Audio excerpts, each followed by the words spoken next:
Bismillah, Assalamualaikum warahmatullahi wabarakatuh.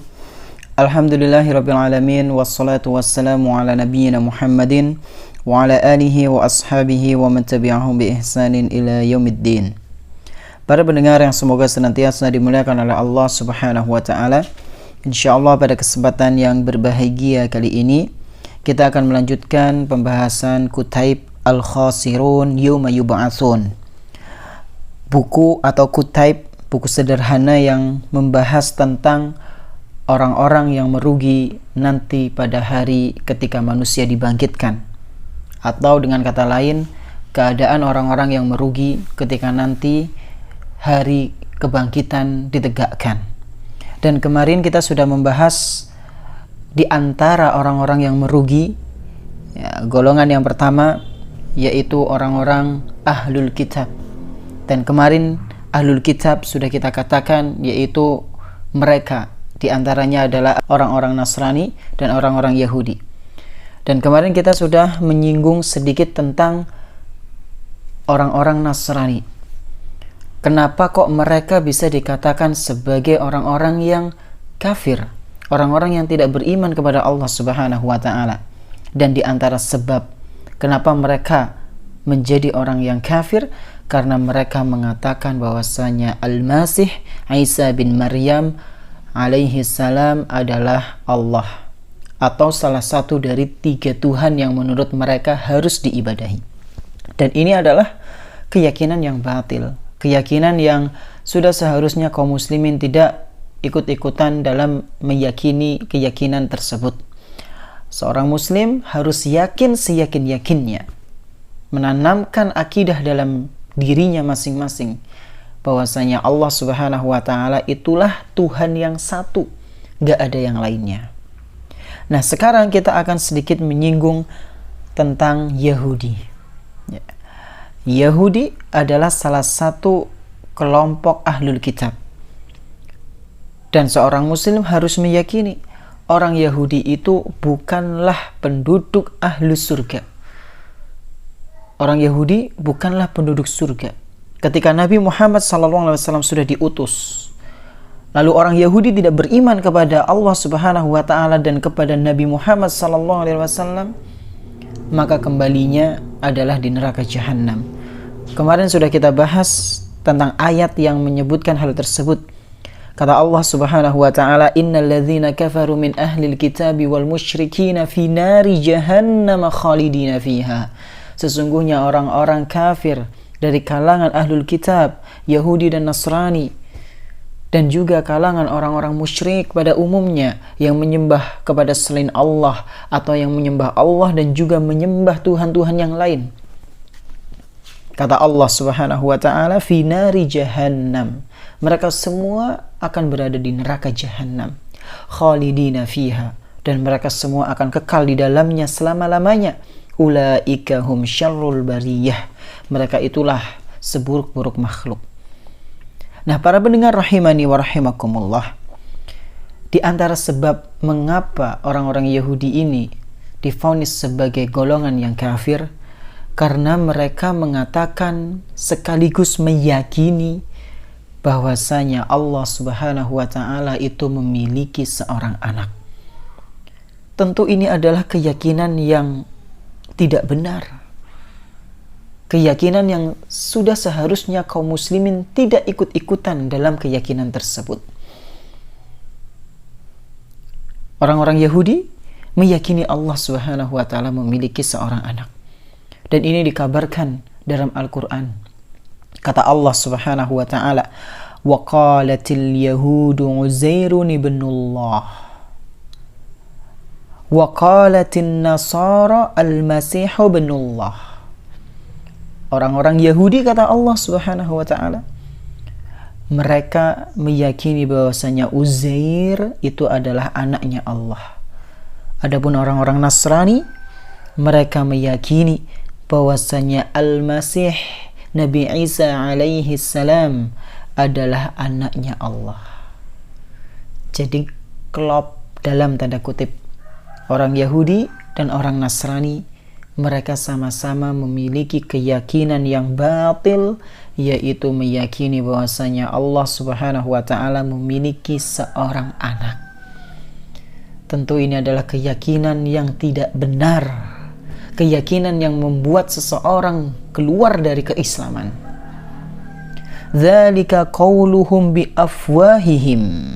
Kemudian kata Allah Subhanahu wa taala, itulah ucapan mereka yang keluar dari mulut-mulut mereka.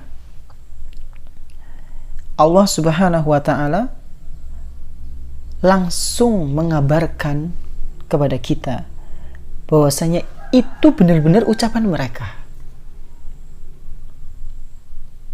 Keyakinan Allah memiliki anak itu benar-benar keyakinan yang keluar dari hati dan lisan mereka, yaitu orang-orang Yahudi dan Nasrani. Dzalika qauluhum bi afwahihim. Itulah ucapan mereka. Ucapan yang keluar dari mulut mereka. Subhanallah. Oleh karena itu, para pendengar rahimani wa rahimakumullah, jangan sampai kita menjadi seorang muslim yang latah. Latah dalam artian mengikuti ucapan-ucapan orang yang menganggap mereka ini, golongan-golongan ini, yaitu golongan ahlul kitab, meyakini bahwasanya mereka adalah ahlus surga. Mereka sama-sama beribadah kepada Allah, cuma jalannya berbeda. Subhanallah. Bagaimana mungkin bisa kita katakan mereka sebagai ahlus surga, sementara mereka menganggap Allah memiliki anak? Ini keyakinan dari mana? Pemahaman dari mana? Apakah Rasulullah SAW pernah mengajarkan seperti itu? Apakah para sahabat, para tabi'in, tabi'ut tabi'in, dan orang-orang setelahnya dari kalangan Ahlussunnah wal Jamaah memiliki pemahaman yang seperti itu, memiliki keyakinan yang seperti itu, bahwa Allah Subhanahu wa taala memiliki anak, bahwa orang-orang Nasrani dan Yahudi mereka adalah penduduk surga? Jalannya berbeda, hanya jalannya saja yang berbeda dengan kita, tujuannya sama. Apakah ada di antara mereka satu orang saja yang berpemahaman seperti itu? Tentu jawabannya tidak. Kemudian dalam kitab ini disebutkan, hadhil ayatu tadullu ala kufrihim wallahu a'lam bissawab. Ayat ini sudah cukup sebagai dalil yang menunjukkan bahwasanya mereka ahlul kitab, Yahudi dan Nasrani terlebih khusus, adalah dari golongan orang-orang yang kafir. Wallahu a'lam bissawab. Kemudian para pendengar rahimani wa rahimakumullah, di sini disebutkan, hadza al-qaul al-batil li anna Allah azza wa jalla la yattakhidhu waladan. Tentu ini adalah ucapan yang batil. Kenapa bisa dikatakan ucapan yang batil? Karena Allah Subhanahu wa taala, atau karena Allah azza wa jalla la yattakhidhu waladan. Allah tidak mengambil seorang anak. Allah Subhanahu wa taala tidak mengambil satu orang anak pun. Qala ta'ala lam yalid wa lam yulad. Ingat firman Allah Subhanahu wa taala di surat yang sudah kita hafal ketika masih di TPQ. Ketika kita masih kecil, bahkan anak-anak kecil sekarang sudah banyak yang hafal ayat ini. Lam yalid wa lam yulad. Allah Subhanahu wa taala tidak melahirkan, dan Allah itu adalah Tuhan yang tidak diperanakan. Jadi Allah Subhanahu wa taala itu tidak memiliki anak.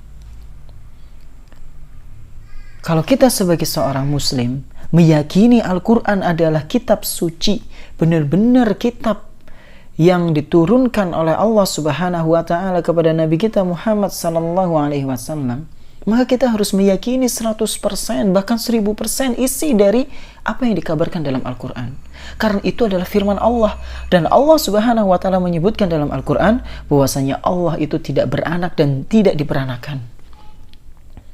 Maka sekali lagi sangat aneh ketika ada seseorang, dia ngaku muslim tapi keyakinannya nyeleneh. Meyakini orang-orang selain muslim juga masuk ke dalam golongan yang nanti masuk ke dalam surga. Iya, mereka akan masuk surga jika mereka keluar dari agama mereka. Jika mereka mau masuk ke dalam Islam. Para pendengar rahimani wa rahimakumullah. Kemudian di sini disebutkan qauluhum hadza yu'thiru ta'tsiran rahiban lil alam. Ketahuilah para pendengar rahimani wa rahimakumullah, ucapan mereka ini baik dari kalangan Yahudi maupun Nasrani yang meyakini bahwasanya Allah Subhanahu wa taala itu memiliki seorang anak. Ucapan mereka ini dampaknya, efeknya sangat berbahaya bagi alam semesta. Efek dari ucapan mereka ini sangat berbahaya bagi alam semesta. Minhu, di antaranya, takadus samawatu yatafattarna wa tanshaqqul ardu wa takhirrul jibalu. Di antara efek atau dampak buruk dari ucapan-ucapan mereka ini adalah, di antaranya adalah langit akan pecah, bumi akan terbelah, dan gunung-gunung akan longsor berhamburan. Dan ini disebutkan oleh Allah Subhanahu wa taala dalam surat Maryam. Qala ta'ala, Allah Subhanahu wa taala berfirman, takadus samawati yatafattarna minhu wa tanshaqqul ardu wa takhirrul jibalu hadda. Sungguh langit itu hampir terbelah, hampir pecah, bumi hampir hancur, tanah itu hampir berguncang. Wa takhirrul jibalu hadda, dan gunung hampir pecah berhamburan. Subhanallah. Ringkasnya dari ucapan atau firman Allah Subhanahu wa taala ini, ketika mereka mengatakan perkataan seperti itu, yaitu keyakinan bahwasanya Allah Subhanahu wa taala itu memiliki anak, ringkasnya bumi hampir hancur. Ini menunjukkan bahwasanya keyakinan itu adalah keyakinan yang sangat batil. Ucapannya saja efeknya hampir membuat bencana di alam semesta. Kata Allah Subhanahu wa taala selanjutnya, anda'u lirrahmani walada. Itu semua disebabkan karena mereka mendakwa, mengklaim, meyakini bahwasanya Ar-Rahman, Allah Subhanahu wa taala Ar-Rahman itu memiliki seorang anak. Wa ma yanbaghi lirrahmani ay yattakhidha walada. Padahal sejatinya Allah Subhanahu wa taala Ar-Rahman itu tidaklah mengambil seorang anak. Al-Quran surat Maryam ayat 90 sampai 92. Para pendengar rahimani wa rahimakumullah. Inilah golongan yang pertama, yaitu golongan orang-orang yang merugi nanti di hari kiamat. Yang pertama adalah mereka orang-orang kafir, orang-orang musyrik, ya. Di antaranya adalah ahlul kitab, Nasrani dan Yahudi.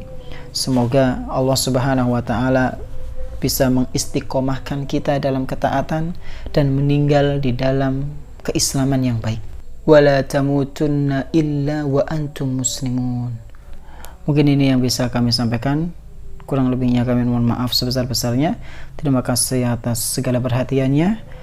Kita tutup dengan doa kafaratul majlis. Subhanakallahumma wa bihamdik asyhadu an la ilaha illa anta astaghfiruka wa atubu ilaik. Wassalamualaikum warahmatullahi wabarakatuh.